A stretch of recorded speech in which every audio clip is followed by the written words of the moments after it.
Allez, salut les amis, c'est parti pour la messe de minuit presque. Non, il est 21h36, mais voilà, en gros c'est la nocturne et non la matinale puisque j'étais busy toute la journée. Donc on commence directement par le daily, toujours dans le swing pullback, toujours dans l'attente de ce scénario-ci. On a fait une mitigation partielle de ce FVG, du FVG ici, d'accord?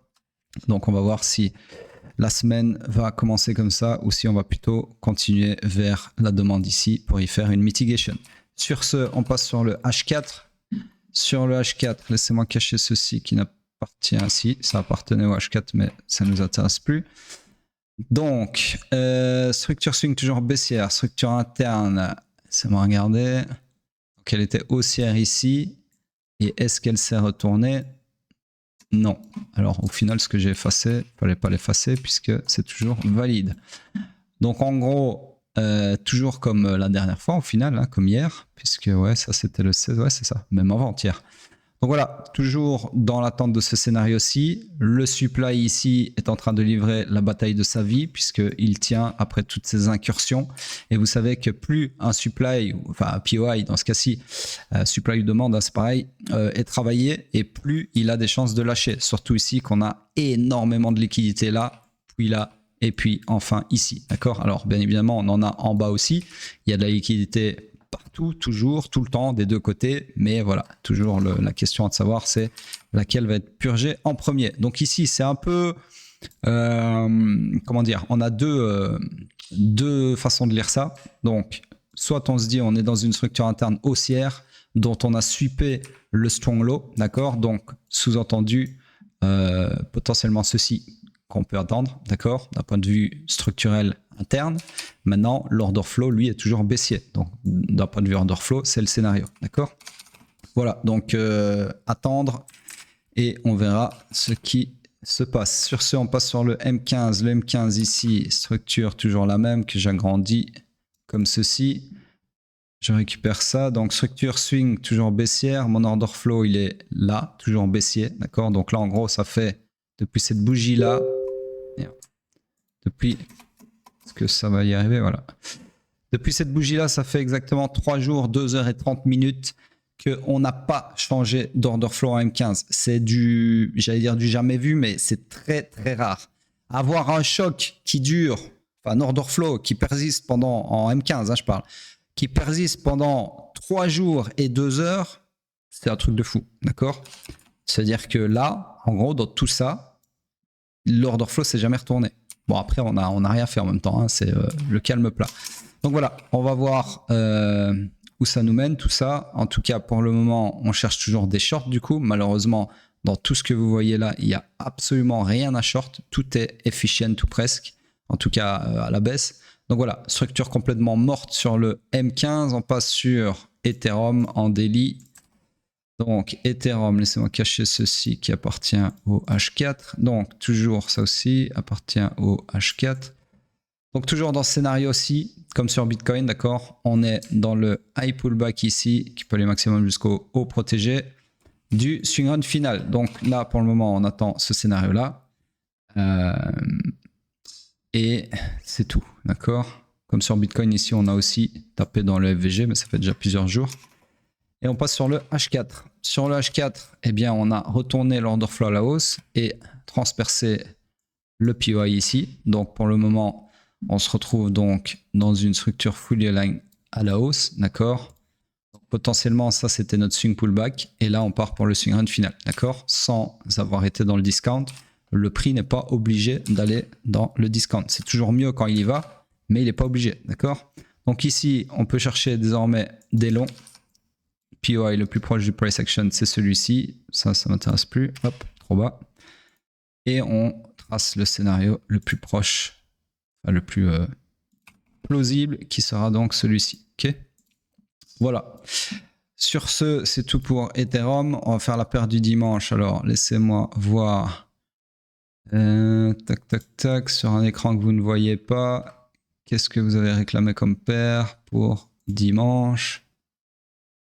Donc, ici, recherchez mot-clé, dimanche. Si vous ne mettez pas dimanche, ça apparaît pas. D'accord, j'ai déjà dit 1000 fois, mais bon, il y a encore des gens qui demandent des paires sans mettre le mot dimanche devant. bien, tout ça passe à la trappe.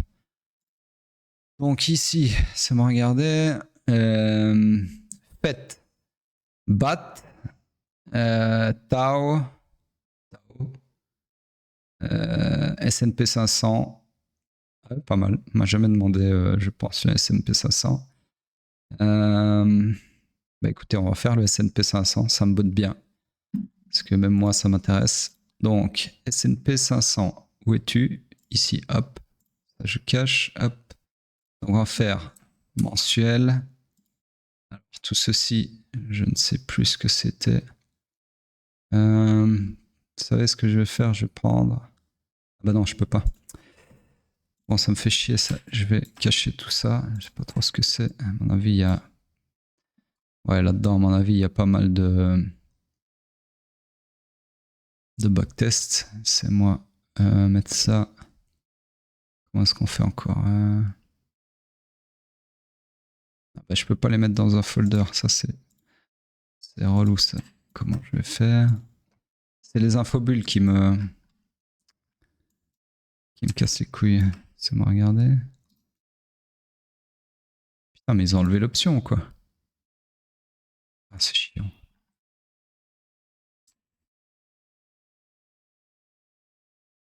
Bon, en fait, je vais faire autrement. Je vais cacher ça tout simplement. Du mensuel, voilà. Voilà. Plus facile comme ça. Ça aussi. Qu'est-ce que ça fout là? Hop. Mensuel, tac, voilà. Bon, depuis 1998. Donc, en gros, ça sert à rien d'aller commencer à tracer des BOS là il y a 50 ans, ok? Ce qui nous intéresse, c'est le creux et le high le plus flagrant de ces dernières années ou derniers mois. Mais là, ce sera plutôt années. Donc, en gros, on en avait un ici, ok, de BOS, clairement, mensuel. BOS, merde. Putain. Mensuel. Donc, la structure, elle était comme ça. Ici, on a eu... Alors, ici, on a eu un pullback, mais à une seule bougie. D'accord, j'ai déjà expliqué 1000 fois. C'est moi juste vérifier les mèches ici. Ça va peut-être nous permettre de tricher un peu. Ah oui, ok. Non, ça ne nous permet pas de tricher, malheureusement. Donc, du coup, il n'y a pas de retracement valide. Et du coup, on est dans cette structure énorme. Donc, en gros, fully aligned à la hausse. POI, le plus proche du price action, c'est celui-ci. Il y a un micro FVG là qu'on voit pas bien, mais qui est là. Et donc, vous avez ceci, ok? Et le scénario, bien évidemment, c'est un truc comme ça. Voilà donc pour le mensuel. On passe sur le weekly. Alors, le weekly, j'avais la même structure que celle qui était mensuelle. Et on a clairement perpétué ça à la hausse. Merde. Hop, comme ceci. Et donc là, on est dans une structure weekly qui est la suivante. C'est moi juste vérifier ici. Ouais, non. Comme ceci, d'accord? Hop. Donc, l'order flow est aussi. Malheureusement, on n'a rien à long. En tout cas, on n'a plus rien à long. Laissez-moi juste vérifier un truc. Parce qu'à un moment, on avait un POI ici. Ouais, on avait un gap de déconnexion ici. Donc là, on a, en fait, c'est très propre là, ce qu'on est en train d'avoir, puisque on a rebondi sur cet ancien POI. D'accord? Donc là, en fait, on est simplement en train de faire ce que j'aurais pu tracer comme scénario, comme ça. D'accord? Donc voilà, pour le moment, rien d'autre à long. Ok, donc en fait, structure morte tout simplement. Donc, tant qu'il n'y a pas de choc baissier, vous connaissez la musique, et le point de choc futur baissier, il est ici. Ici, d'accord? Donc tant qu'on ne casse pas cette ligne rouge, là maintenant tout de suite, eh bien, il n'y a absolument pas de bear market de prévu sur le S&P 500. Voilà. Sur ce, on passe sur Bitcoin en weekly. Ici, tac, tac, tac. Mettre ça à l'échelle. Hop, voilà. Donc, rien à dire. Hein, toujours la même bougie. On attend la clôture dans 3h et 13 minutes. Donc, on est en train de réagir, de rejeter du FVG ici à plus de 50% du FVG, pile poil dessus quasi. Donc voilà, à voir comment ça va clôturer. Aucune idée. Ok. Si on clôture comme ça, bah, je n'aurai rien de plus à dire forcément. Si maintenant on clôture bien bullish, je pense que la prochaine étape c'est mitigation. Hein. Et si on clôture super bearish avec grosse mèche de revente, il y a des possibilités qu'on vienne racler tout ça. D'accord. Direction ma fameuse zone Goblin Town. Sur ce, rien de plus à dire. Je vais me coucher. Je vous dis à plus tard.